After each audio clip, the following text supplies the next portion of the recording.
Hello there and welcome. I'm Bob Proctor. Do you know, in 1961, I picked up Napoleon Hill's book, Think and Grow Rich. Boom, like that. My entire life changed. I was sitting in a fire hall in a suburb of Toronto in Canada. I was earning $4,000 a year and I think I owed $6,000. Things were not too brilliant. I really had no hope of how to really do anything much different than I was doing. But then I got into that book, and things started to happen. Do you know, a year later, I was earning $175,000 a year. Then I took it over $1 million a year. My life changed like night and day. And I often have people say, well, how did you do it? I did it cleaning offices. I was prepared to do anything honest to earn money. I got a bucket and a mop and used floor machines, and I started to clean one office. Do you know, in a relatively short period of time, I was cleaning offices in Toronto, Montreal, Boston, Cleveland, Atlanta, London, England. The thing just took off like a rocket. Now, if you asked me what I was doing, I couldn't really tell you. What did I do that was so different? And you know, it's a strange thing. I started to become aware of ideas that I had been living with that I found out had no substance. There was no foundation for the beliefs that I had been raised with. You see, I had been raised to believe that if you're going to earn a lot of money, you've got to be really brilliant. But I was earning a lot of money and I knew I wasn't. I was raised with the idea that if you don't go to school, you'll never do well in business. I went to grade 9 for 3 months. A couple of months high school, that was it.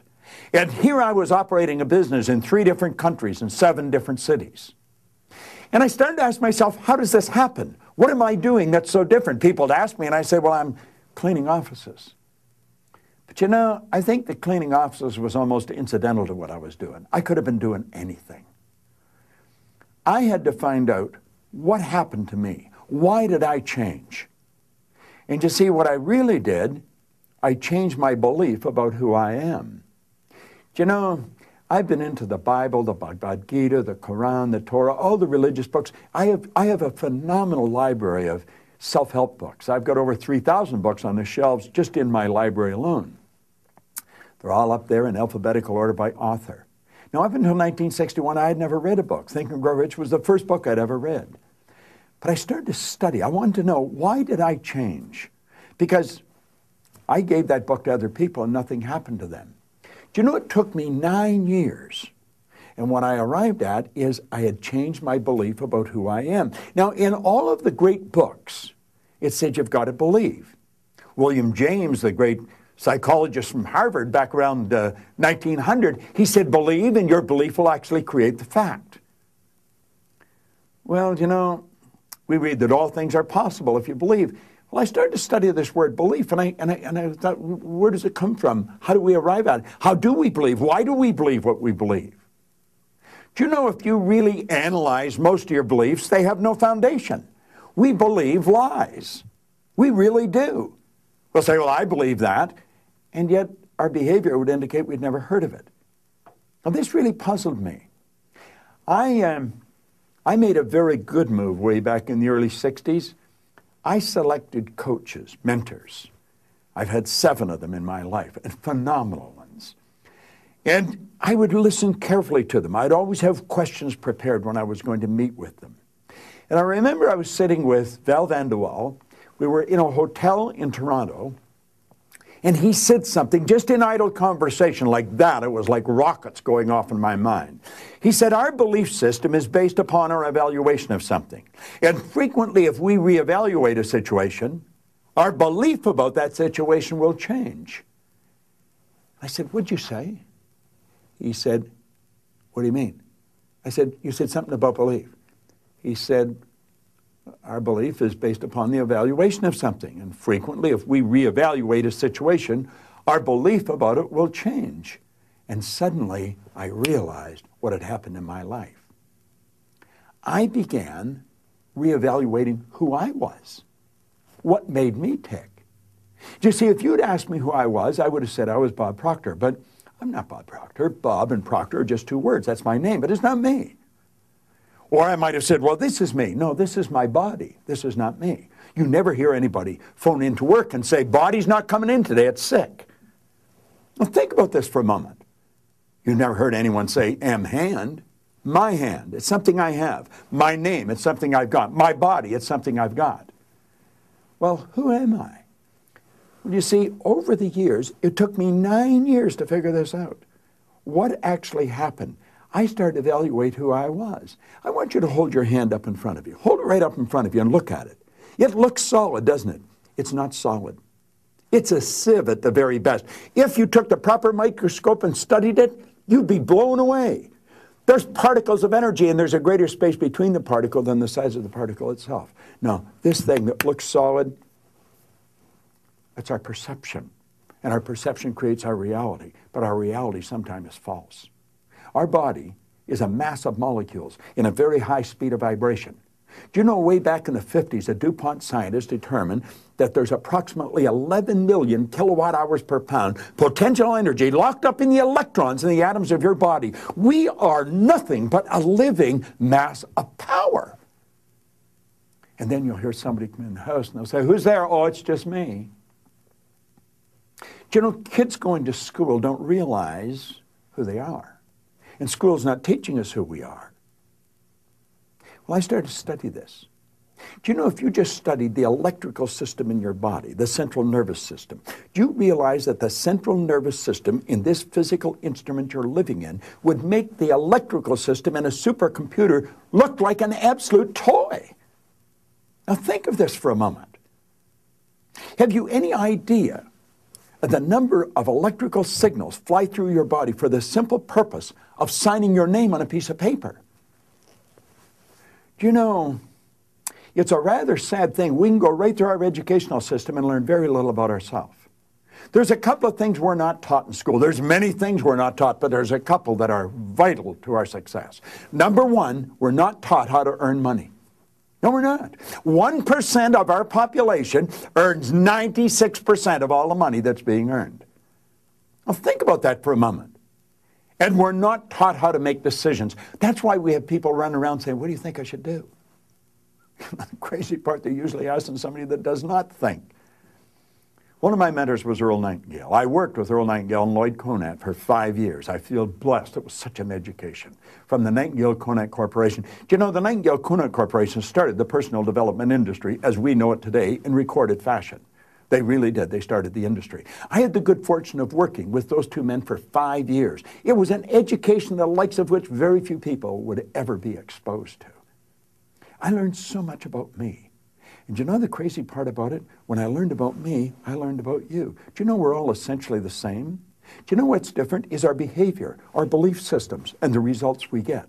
But the mind operates exactly the same with you as it does with me. Our body plays the same role. It plays the same role. It's an instrument of the mind. Do you know that you and I can sit down and we can accomplish anything that we can visualize in our mind? Oh, I know you've heard that. You've heard it many, many times, and you read it in all kinds of books. But why is it that we have people read this information, they hear it in recorded fashion, but they don't change? It doesn't happen. There's a missing link. Well, I found out what that missing link was. Now, mind you, it took me a long time. You see, I changed, and my life changed so dramatically, I didn't know why. And you know what I found out? I found out that the real high achievers, I'm talking about those hard chargers that really make it happen, they don't know why they're such high achievers. Do you know, I worked with the Prudential of America, helped them raise their sales by hundreds of millions of dollars. Their top people did not know why they were top people. They would have psychologists come out of Jersey, their head office, and shadow their top performers, trying to figure out, what do these people do? They wanted to can it and give it to everybody, and they couldn't figure it out. See, it's not obvious. It's inside. It's like Wallace Waddle says. He says, your success isn't from what you do. It's how you do it. You see? The big difference. A big difference.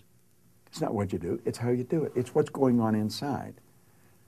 Well, I've been studying this for hundreds of days, thousands of days, every day.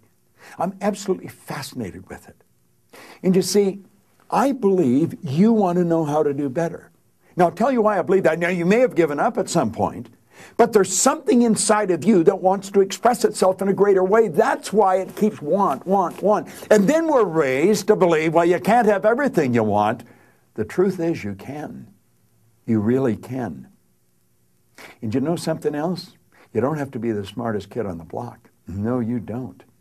See, we're raised to believe if you're going to earn a lot of money, you've got to be really brilliant. I was earning a lot of money and I wasn't very brilliant. We're raised to believe if you're going to win in business, you've got to have a good education. I didn't have a good education. I hadn't even hardly gone to school. And I started to realize that, you know, a lot of this information isn't sound. A lot of the things we're raised to believe is not right. And then as I started to study all the self-help material, I have an enormous library. I wasn't getting the answer. I was getting motivated. It would make me excited. But I didn't really know how to change the results. And you know, that's happening with people every day. Do you know, all over the world, I operate in about 87 different countries in our company. And all over the world, people are running into exactly the same problem. They sit down and they write down what they want and they read the book and they say, do this, build the image, but it doesn't happen. Well, do you know that you've got a control panel in here? You do. And that control panel is dictating the results you're getting. And if you don't understand how that control panel works and then how to adjust it, it's like a thermostat. Your results are not going to change. I don't care what your intentions are. I don't care how hard you work. Trying harder is not the answer. Well, if you're at all interested in what I've just explained to you, I have helped people all over the world become multimillionaires. Truly. You watch The Secret. A number of people on The Secret I've worked with. I've coached them, helped them do the things they want to do. I've got some phenomenal information. Now, I'm going to make another video. If you're interested, you want to come back, let us know. And I'm going to show you a concept. And when you get a hold of this concept, it'll change your life that fast. Now, the concept that I'm going to explain, it's going to take a few minutes to explain it. And I'll put a graphic on the screen here for you. But this graphic will change your life. I've had chief executive officers in some of the largest companies in the world say when I've explained this concept to them that it's the most valuable thing they've ever learned. And you know the real wild part about it is, not only do these executives use it in their corporations to get their corporations really going and earning the profit that they're due, but their kids use it in school. That's right. I've gone into prisons with this. I've gone into corporations all over the world, from India to Indiana. I've gone into schools. I've worked with sports athletes. There's athletes, national athletes in America that'll tell you this information that Proctor's got is valuable. And you see, it's not me, it's the information. And it isn't going to be you, it's going to be the information you're operating with. You see, you've got everything you need all locked up inside of you. What we've got to learn is how to write the new program, because you are programmed. You're programmed genetically and environmentally. Now, if this interests you, if it even interests you a little bit, you know, let us know. And then make up your mind. You're going to take a look at the next message I'm going to send you, because it's a mind blower. It changed my life like night and day. This is Bob Proctor. Thank you.